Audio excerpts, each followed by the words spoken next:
Hello everyone, welcome to my YouTube channel Rani voice. अगर आप लोगों को मेरी कहानी अच्छी लगती हो तो लाइक शेयर एंड सब्सक्राइब ज़रूर कीजिएगा प्लीज़। मरने के बाद भी अपने बच्चे की देखभाल एक माँ ही कर सकती है। आज कुछ ज़्यादा ही देर हो गई। वैसे तो वो महिला हर रोज़ 8:30 बजे तक आ जाती है। आज 9:30 बजने को आए फिर भी नहीं आई। बिना उसके आए दुकान बंद भी तो नहीं कर सकता। उसे वचन जो दिया है, क्या नाम था उसका, इतने दिनों में उसका नाम भी नहीं पूछा मैंने। ये सब बातें रमेश के दिमाग में चल रही थी।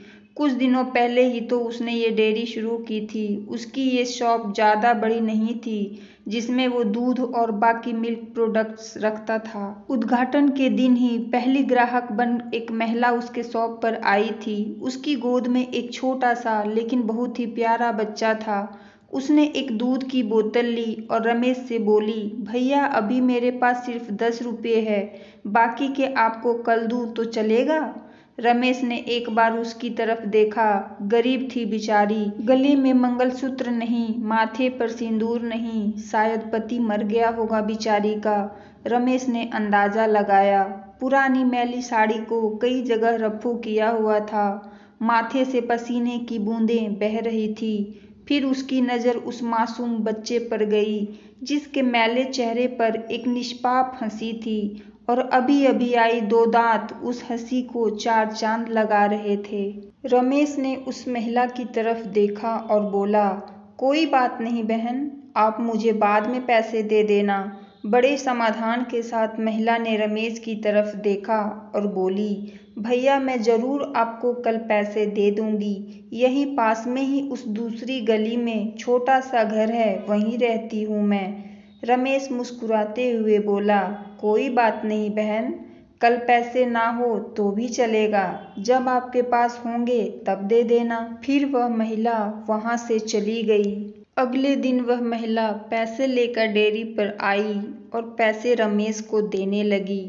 रमेश ने पैसे लेने से मना किया और बोला, नहीं बहन, मैं यह पैसे नहीं ले सकता, क्योंकि कल आपने मेरी बोहनी की थी और कल मुझे 2000 का फ़ायदा हुआ। आप मेरे लिए बहुत लकी साबित हुई, इसलिए यह पैसे मैं नहीं ले सकता। रमेश की कही इस बात से उस महिला को बहुत ज़्यादा खुशी हुई, क्योंकि इतने सालों बाद किसी ने पहली बार उसको लक्की कहा था। वरना पति के मौत के बाद तो उसके ससुराल वालों ने उसे पनौती कहकर घर से ही निकाल दिया था। भैया रात को कितने बजे तक आपकी यह शॉप खुली रखते हैं? महिला ने रमेश से पूछा।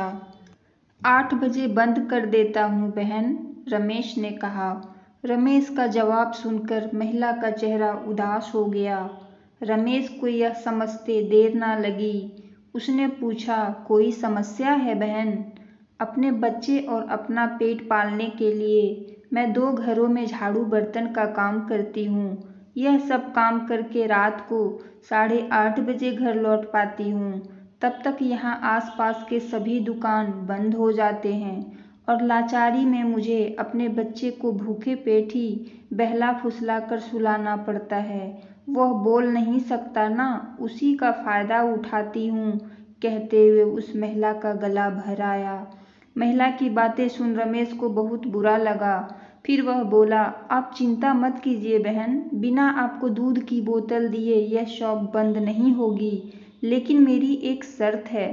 आंसू पोंछते हुए महिला ने रमेश की ओर देखा और पूछा, क्या शर्त है? रमेश बोला, आप मुझे दूध के पैसे नहीं देंगी। यह सुन उस महिला की आंखें फिर छलक गई, लेकिन इस बार आंसू दुख के नहीं, खुशी के थे। उसे ऐसा लग रहा था जैसे इंसान के रूप में भगवान उसकी मदद करने आ गए हो। उस दिन से हर दिन 8:30 बजे वो डेयरी पर आकर दूध की बोतल लेकर जाती। धीरे धीरे 5 महीने बीत गए और धीरे धीरे महिला बीमार होने लगी। ज़्यादा काम और चिंता की वजह से उसका शरीर दिन ब दिन सूखता जा रहा था। ऐसे ही एक दिन रमेश अपने दुकान का सारा काम खत्म कर इस महिला के आने का इंतजार कर रहा था। 9:30 बजे वो महिला आई। आज उसका चेहरा कुछ ज़्यादा ही बेजान नजर आ रहा था। बीमारी के कारण आंखों के नीचे काले घेरे और ज़्यादा बढ़े हुए नजर आ रहे थे। रमेश ने तुरंत फ्रिज खोलकर दूध की बोतल निकाल उसे दे दी। फ्रिज बंद करने के लिए रमेश मुड़ते हुए बोला कि बहन आज कुछ ज्यादा ही देर कर दी। वो घूमा तब तक वो महिला दूध की बोतल लेकर जा चुकी थी। उसने सोचा आज ज्यादा देर हो गई इसलिए वो जल्दी चली गई होगी। बेचारी का बच्चा रोता होगा भूख से। रमेश ने दुकान बंद की और घर चला गया। अगले दिन 8 बजे वो महिला शॉप पर आई और आकर बिना कुछ बोले खड़ी हो गई। हमेशा की तरह रमेश ने उसे दूध की बोतल दी। कोई चीज नीचे गिरी तो उसे उठाने के लिए रमेश नीचे झुका। वो चीज उठाई और सामने देखा तो वो महिला वहां नहीं थी। रमेश को आज पता नहीं क्यों उस महिला में काफी बदलाव नजर आया था। उसे वो बड़ी कमजोर सी नजर आई। अगले दिन फिर 8 बजे वो महिला उसके शॉप पर आई। आज रमेश ने उसका चेहरा बड़े गौर से देखा। उसका चेहरा सफेद पड़ चुका था, मानो उसके चेहरे का तेज कब का जा चुका हो। उसने सोचा बेचारी गरीब महिला करे भी तो क्या, ना किसी का सहारा ना अच्छी आमदनी। जरूर पैसों की कमी की वजह से बीमार होते हुए भी दवाई नहीं कराई होगी। रमेश जल्दी से अपनी शॉप बंद कर अपने घर गया। घर जाकर उसने ये सारी बात अपनी पत्नी को बताई। उसकी पत्नी भी उसकी ही तरह भले स्वभाव की थी। उसे भी उस महिला की परिस्थिति पर दुख हुआ। वो रमेश से बोली, ऐसा करते हैं कल उस महिला के घर चलते हैं और उसे किसी अच्छे डॉक्टर को दिखा आते हैं। रमेश को अपनी पत्नी की बात सुन उस पर गर्व हुआ, क्योंकि उसके विचार भी उसी की तरह दूसरों के प्रति परोपकार के थे। अगले दिन सुबह दोनों उस महिला के घर जाने को रवाना हुए। रमेश को उसका पता ठीक से याद था।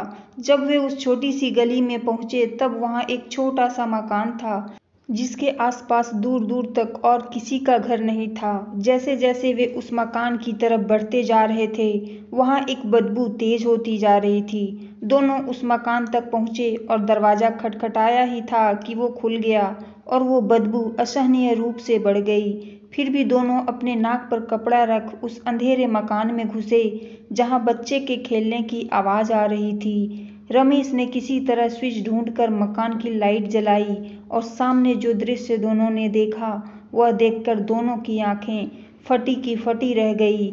उस कमरे में उस मासूम बच्चे की मां मरी हुई थी। उसे देखकर लग रहा था कि वह 3-4 दिन पहले ही अपना देह त्याग चुकी है, क्योंकि धीरे धीरे उसका शरीर सड़ने लगा था। निर्जीव पड़े उस शरीर की आंखें देखकर लगा जैसे उसे लग रहा हो कि माँ उसके साथ खेल रही है और उसका पूरा ध्यान उसी पर है। वहीं पास में ही दूध की 3-4 खाली बोतलें पड़ी। यह दृश्य देखकर रमेश और उसकी बीवी दोनों अचंभित रह गए। दोनों के रोंगटे खड़े हो गए।